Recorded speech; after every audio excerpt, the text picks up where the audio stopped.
ბავშვები არ უნდა დარჩეს სასწავლო პროცესის მიღმა. ჩემი თხოვნა რომ დავაბრუნოთ ბავშვები სკოლაში და უბრალოდ ამდენ არას, ამდენ გასცენას ვერ დავაფიქსირებ. სხვა შემთხვევაში სოციალური მუშაკი ჩაერთვება, იმიტომ რომ ეს არის სწავლებლის უფლების შეზღუდვა.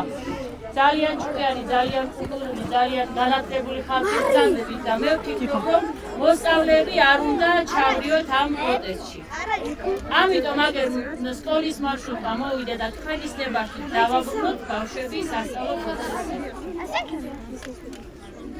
სამი ფარს აგერ წავიყვანოთ ჩავსვათ მარშრუტაში და ჩვენ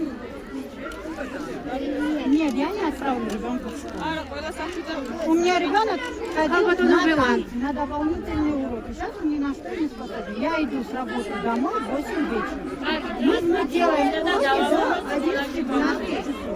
მე მაქვს ინფორმაცია, რომ გუშინ კლასის დამრიგებელი, ყველა კლასის დამრიგებელი დაიბარეთ თქვენ და რესურს ცენტრმა და იგივე სახის საუბრები გქონდა დამრიგებლებთან, რომ ყველა მშობელი გაფრთხილებული უნდა ყოფილიყო. დამრიგებლებთან შეხვედრა გამოწვეული იყო შექმნილი გარემოებით და მე რომ გიდასტურებთან კანონმდებლობით განსაზღვრული საკითხების მიღმა იქ არ ყოფილა სხვა საუბარი. ჩვეულებრივად ჩართულია სასკოლო ცხოვრებაში აქტიურად სოციალური მუშაკი და მე არ ვთვლი, რომ ამ შემთხვევაში ეს მუხარად მოვიაზრება თუ სოციალური მუშაკი ჩაერთვება საჭიროების შემთხვევაში.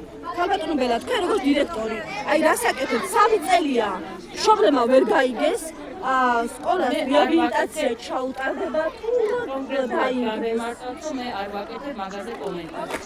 3 წელია მშობლები თქვენ პასუხობდებიან ქალბატონო ბელა. ინტერვიუს ვიდეო მუშინდელი მოისმინეთ პასუხები ქალი კომპეტენტური ადამიანებისგან და მე მგონი საკმარისია.